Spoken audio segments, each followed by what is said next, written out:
Hello everyone.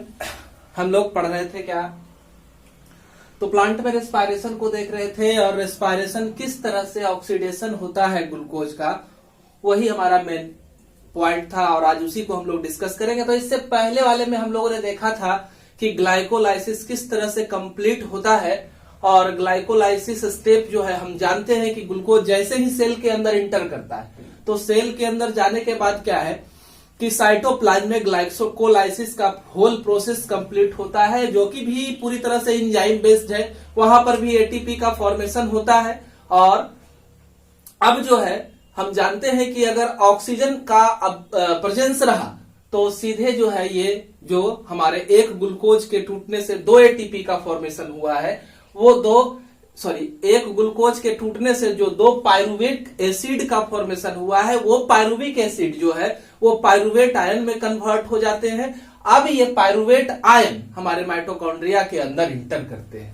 Mitochondria के अंदर इस पायरुवेट का किस तरह से ब्रेक डाउन होता है, होता कुछ नहीं है। क्रेब्स साइकिल में क्या है कि हम लोगों ने ग्लूकोज को लिया, ग्लूकोज को हर स्टेप पर क्या करते गए, ब्रेक करते जाएंगे और लास्ट में कुछ केमिकल्स बचे रह जाएंगे और हमको जो है वो एटीपी एनर्जी करेंसी जो है गेन हो जाएगा। तो यहां पर भी हम लोग देख रहे हैं क्रेब्स साइकिल में कि पायरुवेट का ऑक्सीडेशन होगा और ऑक्सीडेशन के रिजल्ट में ये यहां पर क्या हो जाएगा कि एक मॉलिक्यूल इससे CO2 रिलीज हो जाएगा पायरुवेट से और ये फॉर्म करेगा एसिटिक एसिड। ये फॉर्म करेगा एसिटिक एसिड को फॉर्म करेगा। अब ये एसिटिक एसिड जो है फाइनली कन्वर्ट हो जाएंगे किसमें, एसीटेट आयन में, है ना। ये कन्वर्ट हो जाएंगे किसमें, एसीटेट आयन में। अब वहां पर मौजूद पहले से कोएंजाइम ए जो है वो उसके साथ जुड़ जाएगा। एसिटिक एसिड जो कि आयोनिक फॉर्म में कन्वर्ट हो गया उसके साथ जुड़ गया क्या, कोएंजाइम ए, और कोएंजाइम ए के जुड़ने के साथ उसका बदल गया वो किसमें, एसिटाइल कोएंजाइम ए में, है ना। और यहां पर जो है हमारा दो हाइड्रोजन रिलीज होता है, जिस हाइड्रोजन को हमारे electron hydrogen acceptor nicotinamide diphosphate जो है वो रिसीव करेंगे और NaDH2 का फॉर्मेशन करेंगे।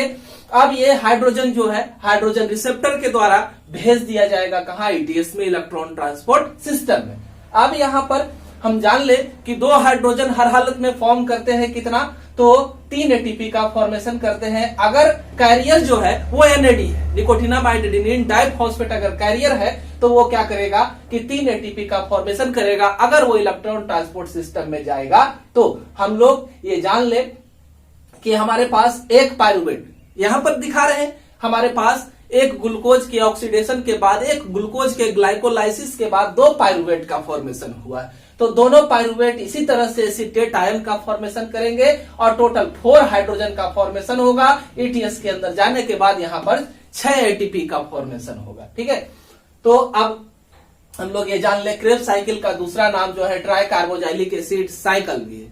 क्रेब्स साइकिल, इसको ट्राई कार्बोजाइलिक एसिड साइकिल भी कहा जाता है। अब पूरे स्टेप को, क्रेब्स साइकिल को हर स्टेप में बांट दिया गया है। फॉर्मेशन के आधार पर क्या क्या केमिकल प्रोसेस हो रहा है उसके आधार पर हम लोगों ने इसको कई स्टेप में बांट दिया है। अब देखें कि फर्स्ट जो है साइट्रेट फॉर्मेशन है ना। तो साइट्रेट फॉर्मेशन में क्या है कि हमारे पास बन चुका था क्या, एसिटाइल कोएंजाइम है। अब ये एसिटाइल कोएंजाइम ये जो है वो हमारे उस जगह पर साइटोप्लाज्म में, हमारे माइटोकॉन्ड्रिया के अंदर पहले से ऑक्जेलो एसीटेट मौजूद है। पहले क्या था, ऑक्जेलो एसिटिक एसिड था, वो आयोनिक फॉर्म में कन्वर्ट हुआ तो ऑक्जेलो एसीटेट के रूप में वो मौजूद था और वो एसिटाइल कोएंजाइम ए के साथ जुड़ गया। इसको जोड़ने के लिए रिक्वायर्ड एंजाइम जो है वहां पर वो साइट्रेट सिंथेज, साइट्रेट सिंथेज के हेल्प से ये इसके साथ जुड़ा और साइट्रेट का फॉर्मेशन कर दिया, है ना। और कोएंजाइम ए जो है हम जानते हैं कि एंजाइम जो है वो कैटलिस्ट की तरह बिहेव करता है, काम खत्म तो उसी तरह से लेफ्ट हो जाता है और हमारे पास जो नया कंपाउंड बना, हम जानते हैं कि ऑक्जेलो एसीटेट जो है वो 4 कार्बन एटम का कंपाउंड है और एसिटिक एसिड से एसिटाइल कोएंजाइम ए बना था, इसमें 2 कार्बन है, तो टोटल जो हो गया वह 6 कार्बन एटम वाला कंपाउंड साइट्रेट का फॉर्मेशन हुआ। अब जो है ये साइट्रेट में डिहाइड्रेशन होगा, मतलब एक मॉलिक्यूल वाटर का रिमूवल होगा, साइट्रेट से एक मॉलिक्यूल वाटर का रिमूवल होगा। इसके लिए रिक्वायर्ड एंजाइम जो है वो एक्योनिटेज है। एकोनिटेज के हेल्प से अब ये साइट्रेट डिहाइड्रेट होकर के सिस एकोनिटेट का फॉर्मेशन कर देगा और ये एकोनिटेज एंजाइम जो है लेफ्ट रह जाएगा। कार्बन के साथ कुछ भी अदला बदली नहीं हुई है, तो हमारे जो कार्बन है वो 6C उसी तरह से बचे रह जाएंगे। चाहे यहां भी 6C था और इस जगह पर भी सिस एकोनिटेट में भी हमारा 6 कार्बन ही रहेगा। ठीक है, तो आगे अब लोग हम लोग देखते हैं हाइड्रेशन प्रोसेस को। तो हाइड्रेशन में क्या है कि सिस एकोनिटेट जो हमारा था उसके साथ एक एंजाइम एकोनिटेज काम करेगा, वही एंजाइम, और एकोनिटेज जब काम करेगा तो इसमें क्या करेगा कि एक मॉलिक्यूल वाटर को ये ऐड कर लेगा। एक मॉलिक्यूल वाटर को ऐड करेगा तो आइसोसाइट्रेट का फॉर्मेशन होगा। एक मॉलिक्यूल वाटर के एडिशन के वजह से क्या बन जाएगा, तो यह आइसोसाइट्रेट का फॉर्मेशन कर लेगा। अब ये आइसोसाइट्रेट का फिर से डिहाइड्रोजिनेशन होगा। डिहाइड्रोजिनेशन फर्स्ट होगा। डिहाइड्रोजिनेशन फर्स्ट में क्या होना है, तो आइसोसाइट्रेट जो है आइसोसाइट्रेट डिहाइड्रोजिनेज एंजाइम के हेल्प से, है ना, ये टूट जाएगा ऑक्जेलोसक्सिनेट में और एक एंजाइम जो भी हमारा ये है वो लेफ्ट रह जाएगा उसी तरह से। अब यहां पर भी क्या होगा, आइसोसाइट्रेट से तो मुक्त होगा हमारा, हाइड्रोजन रिलीज होगा। तो हमारे पास हर हालत में याद रखना कि 2 पायरुविक एसिड लेकर के चले हैं, तो यहां पर भी आइसोसाइट्रेट कितना है, 2 है, तो इससे 1 से 2 हाइड्रोजन रिलीज होगा जो कि NAD के द्वारा ETS में ले जाया जाएगा। ETS के अंदर फिर इससे 2 हाइड्रोजन से 3 ATP, 2 आइसोसाइट्रेट है, तो टोटल ATP का फॉर्मेशन जो होगा वह 6 होगा, है ना। उसके बाद अगला प्रोसेस जो है डीकार्बोजाइलेशन है। तो डीकार्बोजाइलेशन में क्या है कि हमारे पास बना क्या कंपाउंड अगला, ऑक्जेलोसक्सिनेट। तो ऑक्जेलोसक्सिनेट में क्या हो जाएगा, ये भी 6 कार्बन एटम वाला कंपाउंड है। ऑक्जेलोसक्सिनेट भी जो है वो क्या है, 6 कार्बन एटम का कंपाउंड है। अब इसमें क्या हो जाएगा, ऑक्जेलोसक्सिनेट में आइसोसाइट्रेट डिहाइड्रोजिनेज एंजाइम काम करेगा, डीकार्बोजाइलेशन कराएगा और एक मॉलिक्यूल CO2 का रिमूवल होगा। ऑक्जेलोसक्सिनेट से एक मॉलिक्यूल CO2 का रिमूवल होगा तो बचेगा 5 कार्बन एटम वाला कंपाउंड जिसका नाम होगा अल्फा कीटोग्लूटारेट। नेक्स्ट कंपाउंड जो बना वो क्या है, अल्फा कीटोग्लूटारेट। हर बार हम लोग सिर्फ ब्रेक डाउन करते जा रहे हैं और ब्रेक डाउन के रिजल्ट में ही हमें ATP फॉर्म होता जा रहा है, ETS ले रहा है उसे और ATP का फॉर्मेशन करता जा रहा है। तो यहां देखें अल्फा कीटोग्लूटारेट का फॉर्मेशन हुआ। अब अल्फा कीटोग्लूटारेट के साथ काम होना है, तो यहां जो होगा डीकार्बोजाइलेशन सेकेंड और डिहाइड्रोजिनेशन फर्स्ट, 2 स्टेप पूरा होगा। इसमें होगा क्या, तो देखें डिहाइड्रोजिनेशन भी होगा, हाइड्रोजन भी रिमूवल होगा और क्या होगा, कार्बन डाइऑक्साइड का भी रिमूवल होगा। तो अल्फा कीटोलेट ग्लूटारेट जो था वो 5 कार्बन एटम का कंपाउंड था। एक मॉलिक्यूल जो है इससे CO2 का रिमूवल हो गया, तो क्या हो गया, और इसको रिमूव करने के लिए हमको अल्फा कीटोग्लूटारिक डिहाइड्रोजिनेज एंजाइम का जरूरत है। साथ में अल्फा कीटोग्लूटारेट के साथ कोएंजाइम A जुड़ेगा और तब जाकर के यह बदल जाएगा सक्सिनाइल कोएंजाइम में। एक कार्बन मॉलिक्यूल निकल गया तो यह 4 कार्बन एटम वाला कंपाउंड बन गया, है ना, सक्सिनाइल कोएंजाइम A।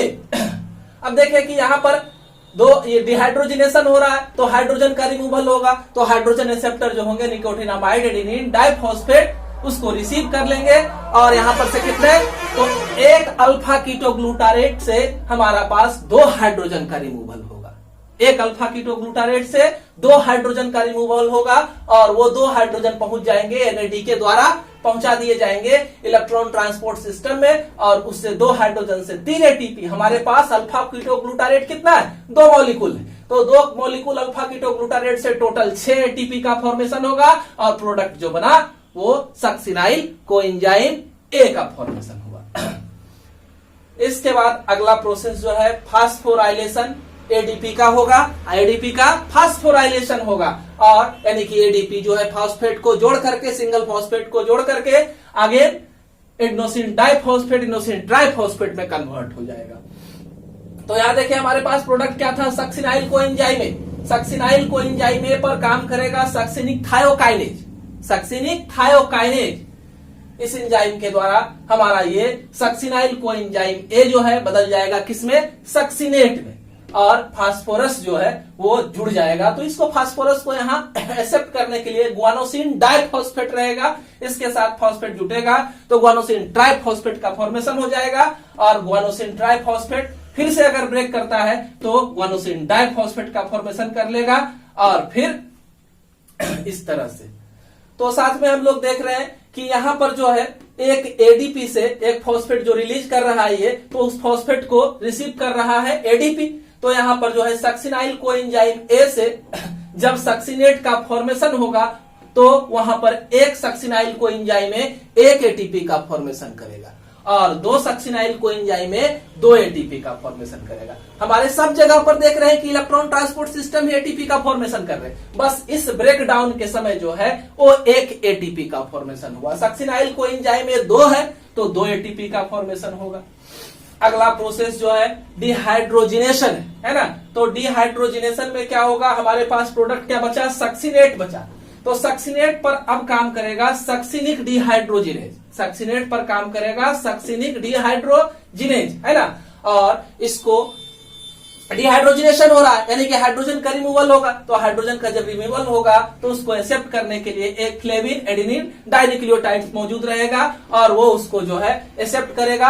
FADH2 का फॉर्मेशन होगा। ये FAD इस हाइड्रोजन को पहुंचा देगा इलेक्ट्रॉन ट्रांसपोर्ट सिस्टम में। इस इलेक्ट्रॉन ट्रांसपोर्ट सिस्टम में दो हाइड्रोजन से FAD की क्वालिटी क्या है कि दो हाइड्रोजन से मात्र दो ही एटीपी का फॉर्मेशन, यानी दो हाइड्रोजन से 3 एटीपी बनाता था, लेकिन FAD जो है दो हाइड्रोजन को ले जाएगा ETS में तो मात्र दो एटीपी बनेंगे। और सक्सिनेट हमारे पास कितने हैं, दो है, क्योंकि दो पायरुविक एसिड लेकर के चल रहे हैं। तो टोटल जो है 4 एटीपी का फॉर्मेशन यहां होगा। ठीक है, तो इस तरह से अगला प्रोसेस जो है हाइड्रेशन है, हाइड्रेशन सेकेंड है ना।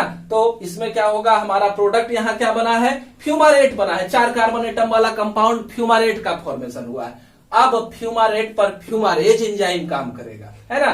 और हाइड्रेशन हो रहा है, मतलब वाटर मॉलिक्यूल का एडिशन हो रहा है। तो हमारा ये फ्यूमारेट जो है बदल जाएगा। 4 कार्बन में तो कोई चेंजिंग हो नहीं रहा है, तो ये माइलेट आयन में कन्वर्ट हो जाएगा, मैलिक एसिड में कन्वर्ट हो जाएगा। अब जो है फिर डिहाइड्रोजिनेशन 4th कंप्लीट होगा। तो डिहाइड्रोजिनेशन 4th में माइलेट के साथ, माइलेट से फिर दो हाइड्रोजन का रिमूवल होगा। मैं इसके लिए चाहिए एंजाइम माइलेट डिहाइड्रोजिनेज है ना। तब यहां पर रिसीवर कौन होगा, तो हाइड्रोजन का एक्सेप्टर कौन होगा, NAD होगा, निकोटिनामाइड एडेनिन होगा।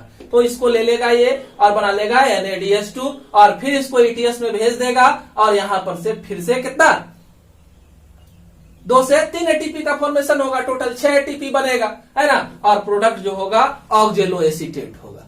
एटीपी बनता गया और लास्ट में हमें बच क्या गया, ऑक्जेलो एसीटेट। फिर ये एसिटाइल कोएंजाइम ए के साथ जुड़ेगा तो न्यू क्रेब साइकिल को ये स्टार्ट कर सकता है ना।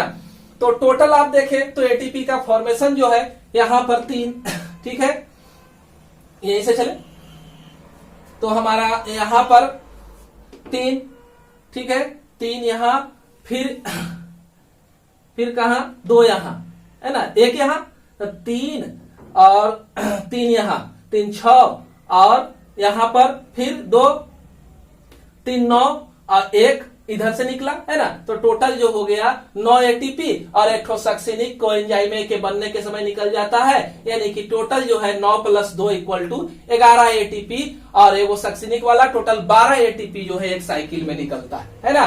तो एक क्रेब साइकिल से 12 एटीपी, तो टोटल कितना 24 एटीपी का फॉर्मेशन होगा। कहां हमारा जब क्रेब साइकिल कंप्लीट होगा। एटीपी फॉर्मेशन में कंफ्यूजन नहीं है कहीं पर, तो ये आप देख लेंगे। बाकी समस्या रहेगी, हमारे चैनल से जुड़े रहेंगे और नए नए वीडियो का लाभ उठाते रहेंगे। धन्यवाद।